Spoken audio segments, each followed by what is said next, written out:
तो कल हम लोगों ने बात की थी प्रोग्रामिंग स्टार्ट करने की। उसमें हम लोगों ने डेटा ट्रांसफर इंस्ट्रक्शन के बारे में थोड़ी बहुत जानकारी ली थी। इसके अलावा हम लोगों ने address hello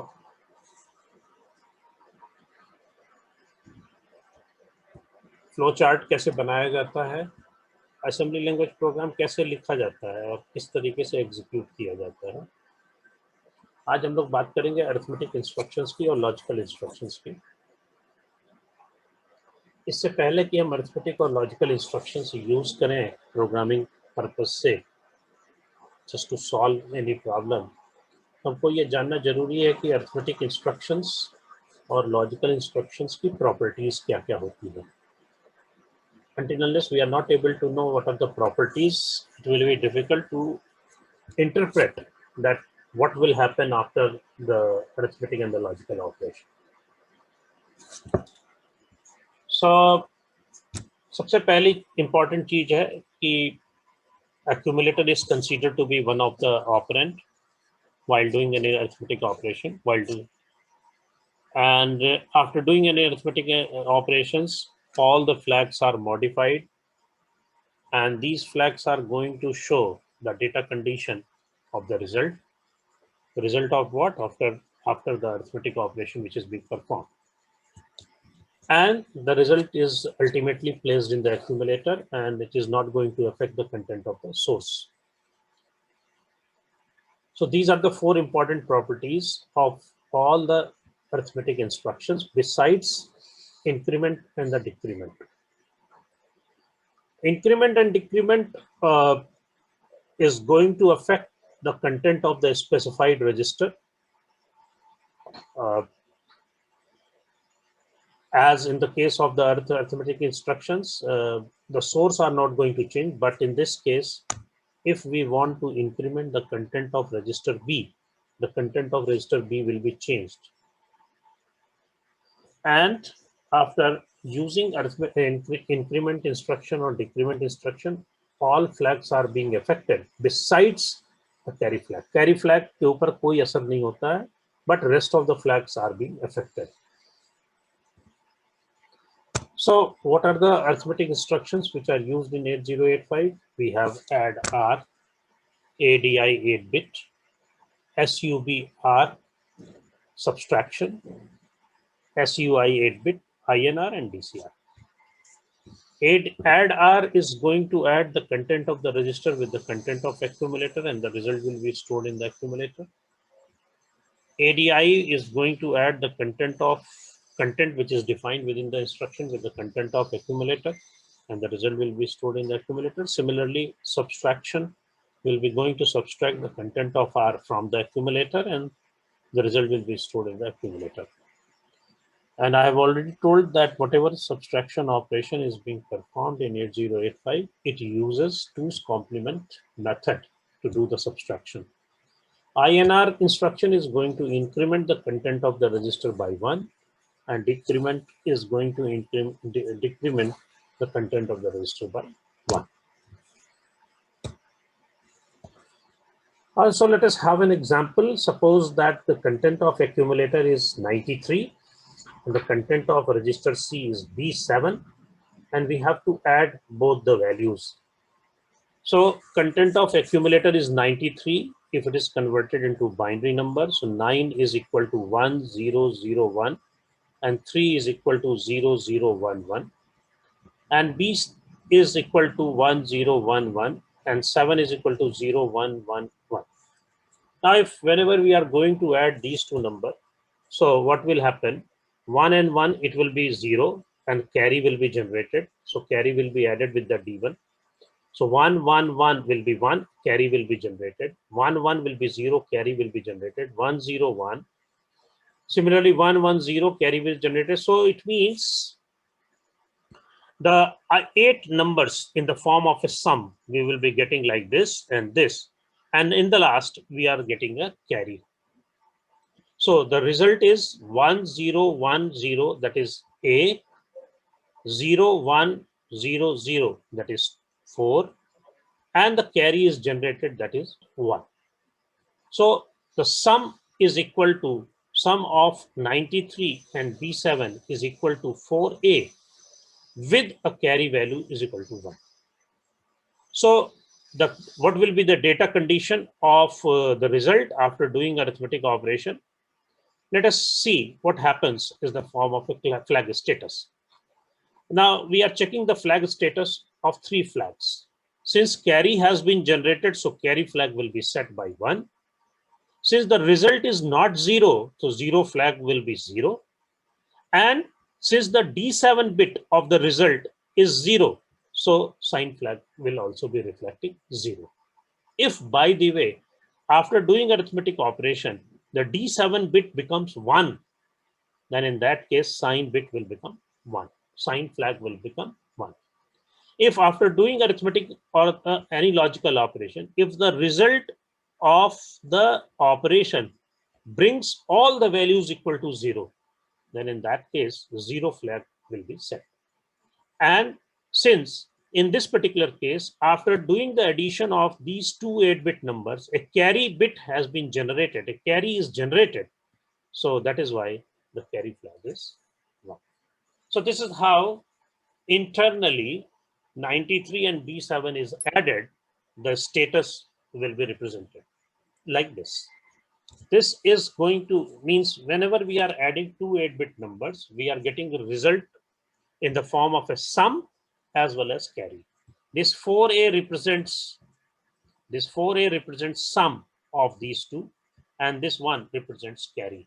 It means this sum of two 8-bit number can be represented by a 16-bit number in which value will be 4A and 0, 1. That will be clear, more clear later on. अभी केवल आप इतना समझिए कि इसमें carry value generate हो रही है, और कैरी वैल्यू जो जनरेट हो रही है वो कैरी कहीं स्टोर नहीं हो रही है. Actually it is reflected by setting the carry flag. Now another addition, add the number 35 directly to the sum in the previous example when the carry flag is set. Carry flag already set था, accumulator में already 4A था, इसमें कहा जा रहा है 35 को जोड़ दीजिए. तो 35 का बाइनरी नंबर लिख करके जोड़ दिया. तो जब इसमें हमने जोड़ा है तो यहां से देखिए कैरी जनरेट नहीं हो रही है. अगर यहां से कैरी जनरेट नहीं हो रही है और पहले से कैरी फ्लैग सेट है तो कैरी फ्लैग यहाँ पे रीसेट हो जाएगा. क्यों ऐसा इसलिए हो जाएगा क्योंकि after the addition of these two number there is no generation of carry. If there is no generation of carry and carry flag is already set before addition of these two number, if the carry flag is set after doing the addition of these two number, if there is no carry is generated, then carry flag which is set will become reset. If it was already reset, it will remain reset.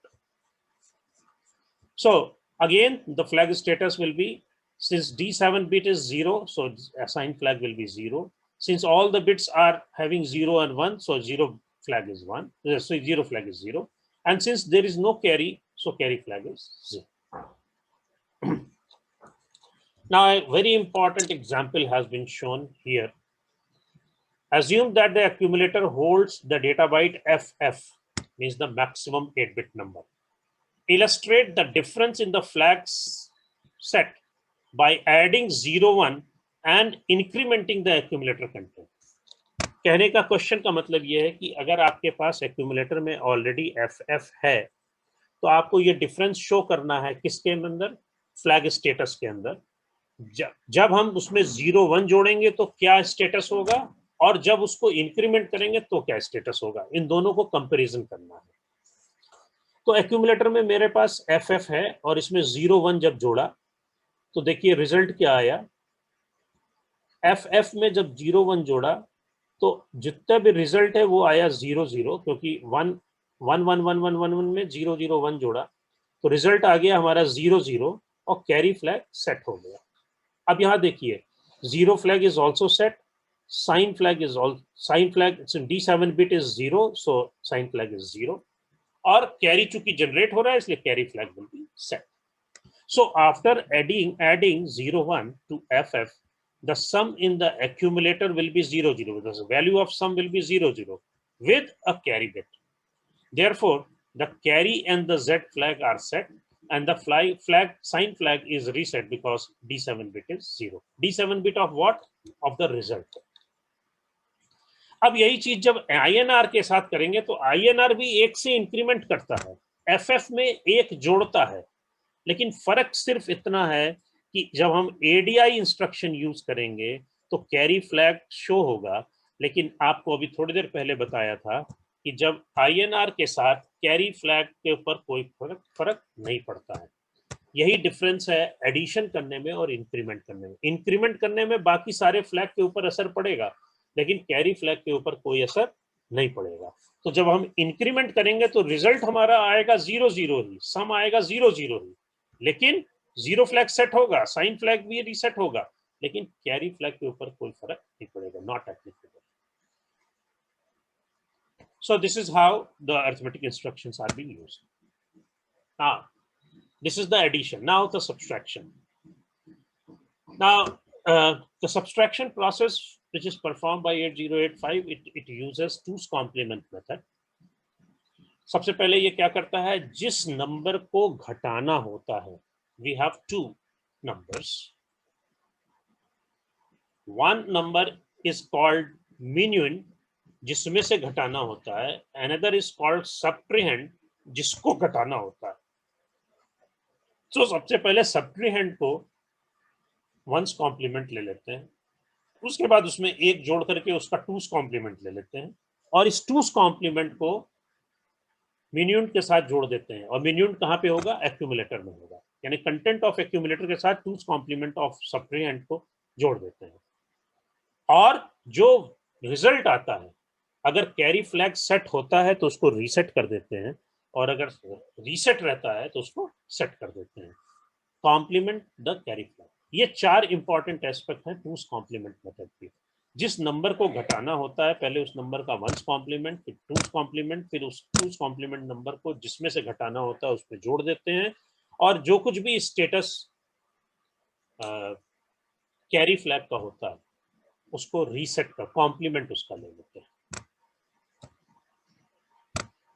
So let us have an example. Register B has 65, accumulator has 97. Subtract the content of register B from the content of accumulator. कैसे होगा ये मैं आपको example करके दिखा रहा हूं।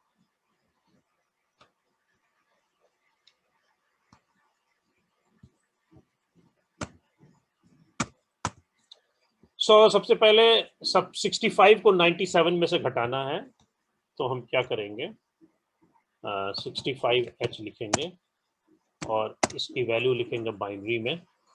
65 का मतलब हो गया 0 1 1 0, ये हो गया 6, और 5 क्या हो गया 0 1 0 1, ये 65 हो गया। इसका पहले 1's complement निकाल लेते हैं। So 1's complement, 1's complement,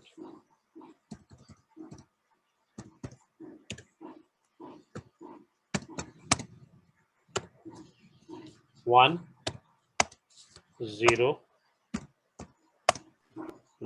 0 1, इसका हो गया 1 0 1 0 0, ये हो गया 1's complement। अब इसका 2's complement निकालना है, तो 2's complement 1 जोड़ दिया, 2's complement हो गया, so that becomes 2's complement। अब इसको 97 से जोड़ देना, तो पहले 97 लिखेंगे, 97 H इज इक्वल टू 97 की वैल्यू क्या होगी 1 0 1 0 0 1, ये हो गया 9 7 0 1 1 1, इन दोनों नंबर को अब जोड़ दिया, तो जब जोड़ेंगे तो क्या रिजल्ट आएगा 1 1 को जोड़े तो 0 हो गया,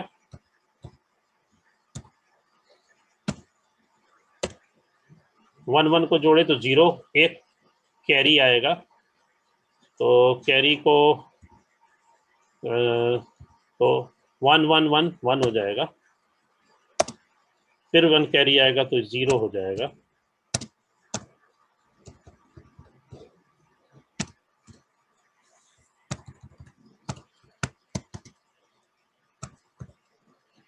वन वन जोड़ा तो 0 आ गया, फिर 1 1 1 जोड़ा तो 1 आ गया, कैरी आया 1 1 0, तो कैरी आया 1 1 अगेन 0,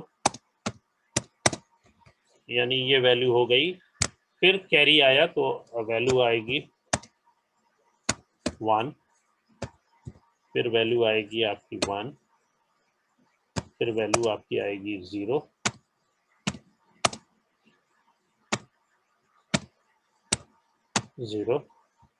और फिर आएगी वैल्यू आपकी 0,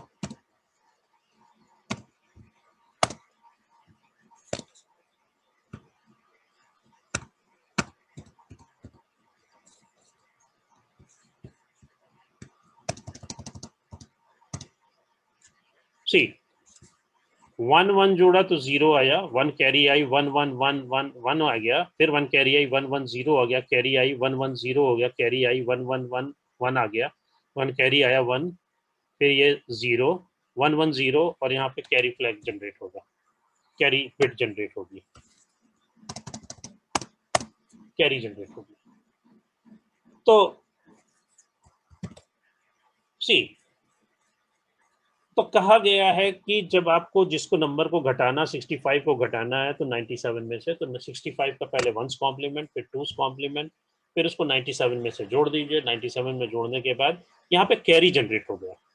अब आपको मैंने अभी थोड़ी देर पहले बताया है कि पहले 1s कॉम्प्लीमेंट 2s कॉम्प्लीमेंट जोड़ने के बाद कॉम्प्लीमेंट द कैरी, कैरी को कॉम्प्लीमेंट ले लेते हैं, यानी अल्टीमेट रिजल्ट क्या आएगा, जब आप कैरी को कॉम्प्लीमेंट करेंगे तो ये रिजल्ट आएगा 0 0 1 1 0 0 1 0, और जब आप कॉम्प्लीमेंट करेंगे कैरी का तो कॉम्प्लीमेंट करेंगे तो 0 वैल्यू आएगी। So this is the final result, this is the final result.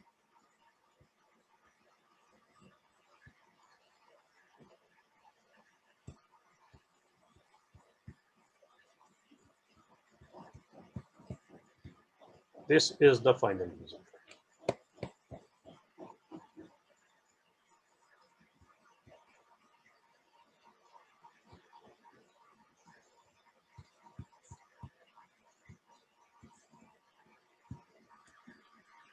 तो ये क्या रिप्रेजेंट कर रहा है, ये रिप्रेजेंट कर रहा है 3, और ये रिप्रेजेंट कर रहा है 2, 3 और 2, 97 में से 65 को घटाएंगे तो 32 आएगा। तो this is the result.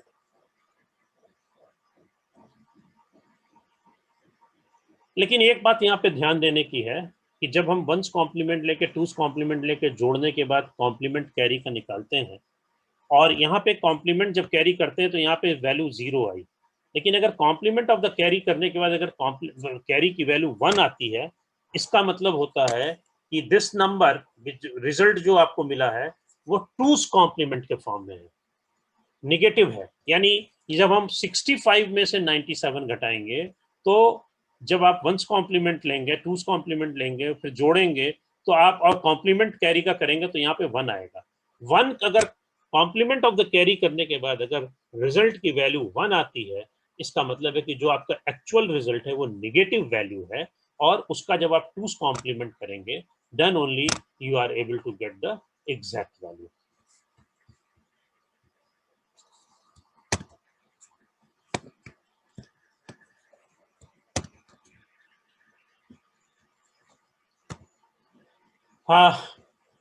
Now, this question you have to do from yourself. Register C has 39H, accumulator has 30. Subtract the content of register C from the content of accumulator. Accumulator में 30 है और register C में 39 है। अगर आप चाहें तो मैं कर सकता हूं, अगर आपको समय हो तो है अभी समय, चलिए सो लेट अस स्टार्ट 30 की वैल्यू क्या होगी 0 0 1 1 30 और 0 की वैल्यू 0 0 0 0। एक्यूमुलेटर में ये है और रजिस्टर सी में क्या है 39। तो हम क्या करेंगे 39 लिखेंगे। 39 की वैल्यू क्या होगी 39 0 0 1 1 और 9 1 0 0 1। अब 30 में से 39 घटाना है तो 39 की वैल्यू इसका 39 का वंस कॉम्प्लीमेंट लेंगे। 39 का वंस कॉम्प्लीमेंट लेंगे तो क्या होगा वैल्यू 1 1 0 0 0 1 1 0 और जब इसका टूस कॉम्प्लीमेंट लेंगे तो ये वैल्यू ये होगी। 39 का टूस कॉम्प्लीमेंट आपने निकाल लिया। अब क्या करेंगे 30 में जोड़ देंगे। तो जब 30 में जोड़ेंगे तो इसको हाइड कर देते हैं।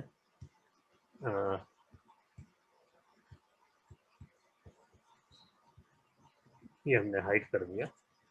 ठीक है तो ये टूस कॉम्प्लीमेंट है टूस।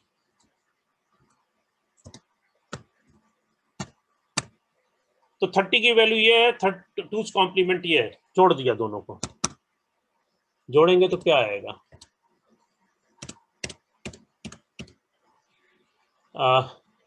1 1 1 1 0 1 1 1। अब कैरी आया no carry is not there. Carry नहीं आया तो कैरी बिट की वैल्यू 0 और ऐसा कहा गया है कि चूंकि कैरी जनरेट नहीं हुआ है तो वंस कॉम्प्लीमेंट लीजिए टूस कॉम्प्लीमेंट लीजिए जोड़ दीजिए जोड़ने के बाद कॉम्प्लीमेंट ऑफ द कैरी ले लीजिए तो ultimate result will become carry complement करेंगे तो ये 1 हो गया और बाकी सब रिजल्ट 1 1 1 1 1 0 1 1 1। तो आप 30 में से 39 घटाएंगे तो एक्चुअल वैल्यू क्या आएगी -9 अगर आप मैनुअली करते हैं। और यहाँ पे वैल्यू क्या आ रही है F7 यानी और यहाँ पे कैरी फ्लैग जो है वो सेट होके आ रहा है। जब भी सब्सट्रैक्शन करने के बाद कैरी फ्लैग की वैल्यू 1 होगी तो इसका मतलब है कि जो रिजल्ट है वो एक्चुअल रिजल्ट नहीं है। ये एक्चुअली जो एक्चुअल रिजल्ट है उसका टूस कॉम्प्लीमेंट है। यानी जब हमको एक्चुअल रिजल्ट निकालना होगा तो जो रिजल्ट निकला है इसका हम फिर से टूस कॉम्प्लीमेंट निकाल लेंगे क्योंकि हमको मालूम है कि two's complement of a number is a number itself. तो इस नंबर का हम फिर से जब टूस कॉम्प्लीमेंट लेंगे तो क्या होगा ये पहले वंस कॉम्प्लीमेंट लेंगे 0 0 0 0 1 0 0 0 और जब टूस कॉम्प्लीमेंट लेंगे तो इसकी वैल्यू इतनी आ जाएगी। जब ये टूस कॉम्प्लीमेंट लिया तो इसकी वैल्यू आई 0 9 यानी 30 में से जब 39 घटाया गया तो वैल्यू आएगी 9। So this is how it is being done.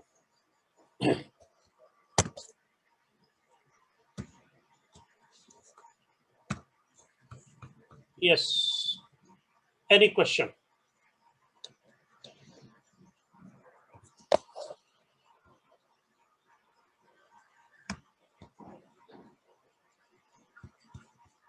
If you have any question, you are most welcome. Otherwise, I will continue. How many are alive? How many are listening the lecture? Yes, sir. Yes, sir. Yes, sir.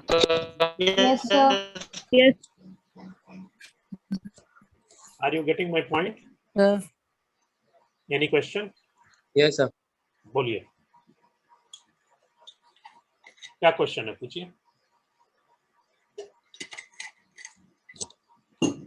No question?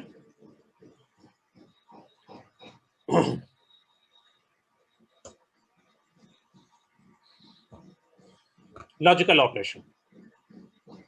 The important aspects of the logical operation that it assumes implicitly the accumulator as one of the operand. एक चीज बड़ी important है, जब भी logical operation होता है तो हमेशा ये कैरी फ्लैग को रीसेट कर देता है। हाँ, सीएमए इंस्ट्रक्शन एक एक्सेप्शन है। CMA stands for complement. CMA instruction किसी भी फ्लैग के ऊपर कोई असर नहीं डालता है, लेकिन बाकी जितने लॉजिकल इंस्ट्रक्शंस हैं उसके कारण कैरी फ्लैग हमेशा रीसेट हो जाता है। रीसेट हो जाने का मतलब है अगर वो पहले से 1 है तो 0 हो जाएगा, और अगर पहले से 0 है तो 0 ही रहेगा। सुन रहे हैं, समझ रहे हैं? अगर वो पहले से 1 है तो रीसेट का मतलब 0 हो जाए, अगर वो पहले से 0 है तो 0 ही रहेगा। Reset means to make it 0. If it is 0, it will remain 0. But all the logical operations are going to modify the 0 flag, the parity flag, the sign flag, just to reflect the result. कि result कैसा है? So it is going to reflect the value of Z flag, 0 flag, parity flag, and the sign flag. It places the result in the accumulator, and again, it is not going to affect the content of the source. The different logical operations, उसके लिए instructions जो use करते हैं, and operation करना है तो ANA या ANI, और ऑपरेशन करना है तो ORA या ORI, XOR ऑपरेशन करना है तो XRA और XRI। ये 3 तरीके के लॉजिकल ऑपरेशन संभव हैं इंस्ट्रक्शंस के द्वारा। और चौथा है complement, that is the not operation.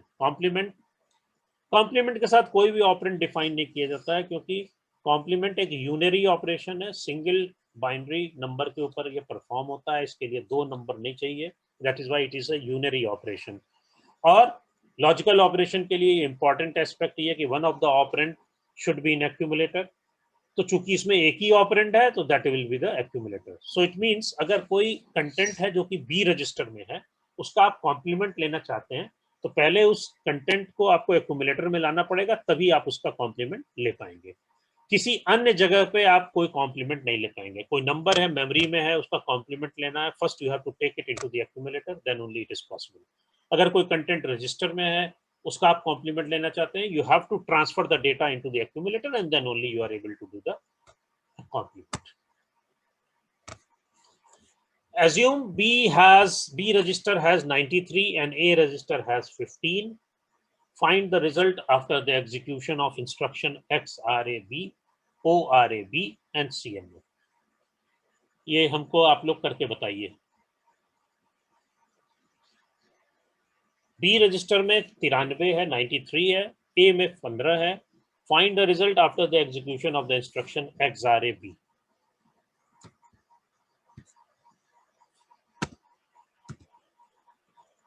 Accumulator में क्या है? 15 है।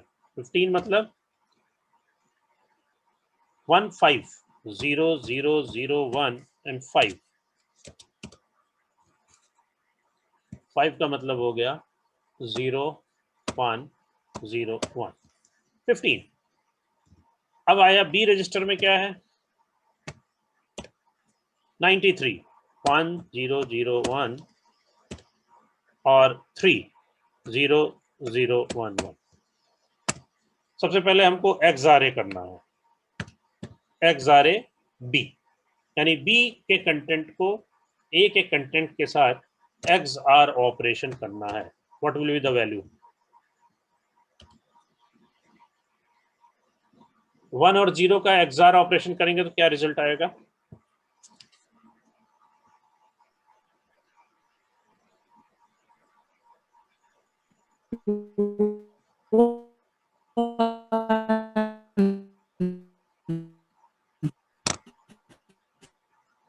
वन और 0 का XR ऑपरेशन करेंगे तो क्या आएगा? 1 0 0 का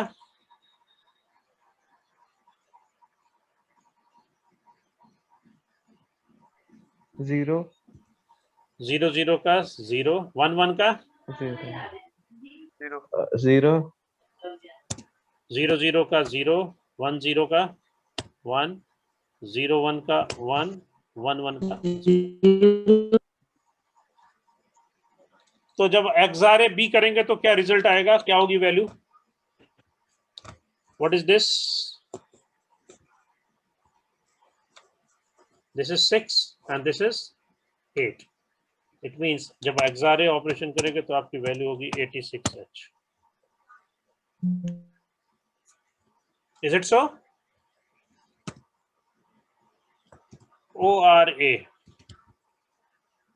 ORA ऑपरेशन करेंगे तो क्या रिजल्ट आएगा? 0 1 का 1, 0 0 का 0, 0 0 का 0, 1 1 का 1, 0 0 का 0, 1 0 का 1, 0 1 का 1, 1 1 का 1।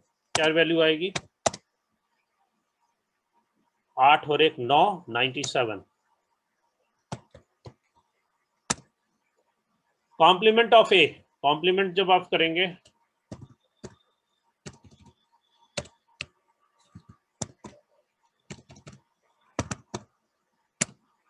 सीएमए की वैल्यू क्या आएगी? एक्यूमुलेटर का करना है 1 1 1 0 1 0 1।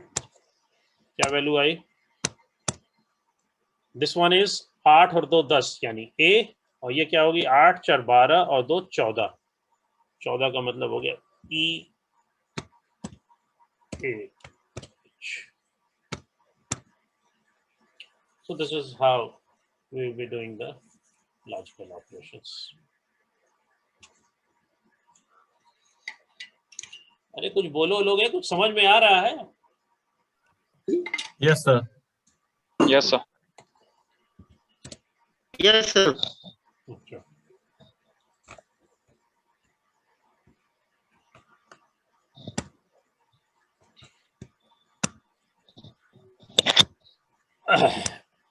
अब लॉजिकल ऑपरेशंस का इस्तेमाल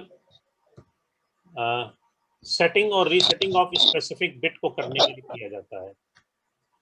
हम लॉजिकल ऑपरेशन की सबसे बड़ी प्रॉपर्टी होती है कि हम चाहें तो किसी स्पेसिफिक बिट को सेट कर सकते हैं बाय यूजिंग लॉजिकल ऑपरेशन, किसी भी बिट को हम रीसेट कर सकते हैं by using logical operation. So this is the very important aspect of logical instructions. जैसे मान लीजिए कि ये D0 से D7 लेकर के ये सारे स्विचेस हैं। हम चाहते हैं कि D4 वाली स्विच हमेशा ऑन रहे, बाकी सारी स्विच जो हैं वो रीसेट रहे। हम चाहते हैं कि बाकी की कोई भी कंडीशन हो, D4 की स्विच हमेशा ऑन रहे, it should show the set. तो हम by using certain logical instructions we can do it. हम चाहें तो हम चाहते हैं कि D4 बिट हमेशा सेट रहे। अब हमको नहीं मालूम कि D4 की कंडीशन क्या है, लेकिन हम चाहते हैं कि D4 हमेशा सेट रहे। तो for that we will be using logical instructions and we can. या हम ये चाहते हैं कि D7 बिट हमेशा रीसेट रहे, हमेशा रीसेट रहे, तो बाय यूजिंग लॉजिकल इंस्ट्रक्शन हम कर सकते हैं। पहला एग्जांपल हम आपको बताते हैं। हम चाहते हैं कि D4 बिट हमेशा सेट रहे और पहला कंडीशन है। तो हमको ये नहीं मालूम है कि D0 की वैल्यू 0 है कि 1 है, D1 की वैल्यू 0 है कि 1 है, D2 की वैल्यू 0 है कि 1 है, D3 की वैल्यू क्या है हमको नहीं मालूम। हमारी रिक्वायरमेंट ये कि D4 हमेशा सेट हो जाए। तो D4 सेट होने के लिए अगर एक छोटा सा हम ऑपरेशन कर देंगे यहाँ पे,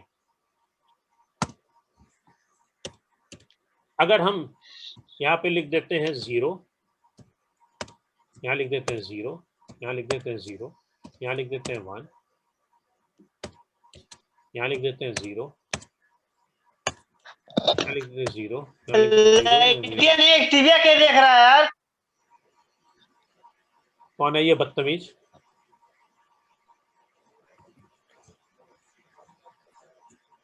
अगर हम ऐसा कर देते हैं तो क्या होगा?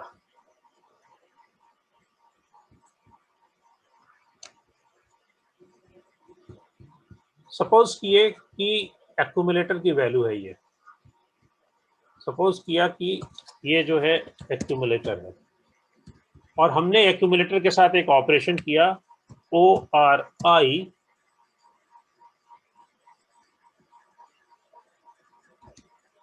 10H, ORI 10H। तो जब हम और ऑपरेशन करेंगे तो जो भी कंडीशन होगी, कोई भी कंडीशन हो, रिजल्ट क्या आएगा? और ऑपरेशन कर रहे हैं तो यहां पे रिजल्ट क्या आएगा?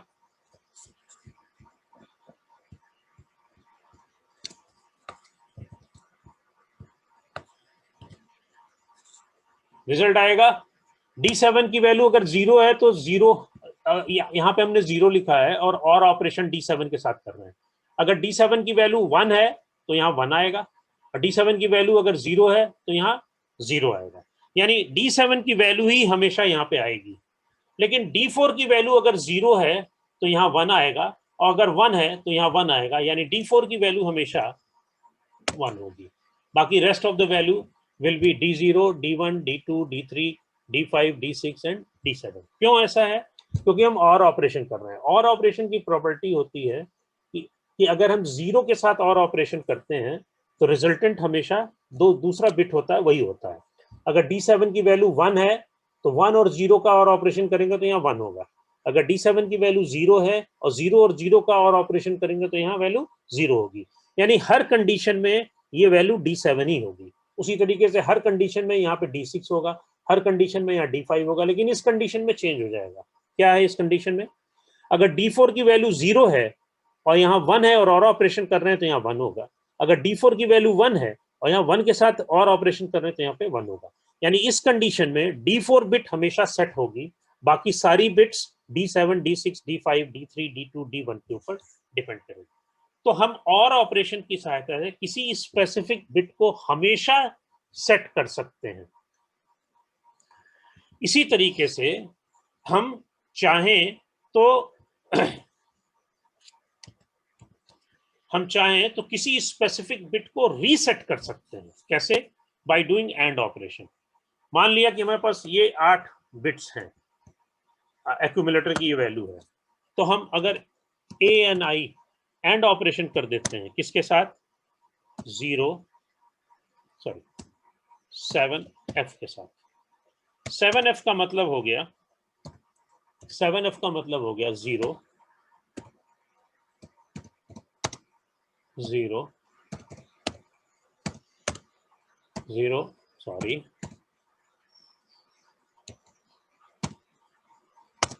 0 1 1 1 1 1 1 1।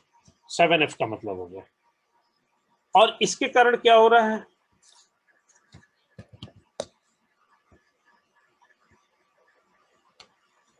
अब एंड ऑपरेशन कर रहे हैं किसके साथ? 7F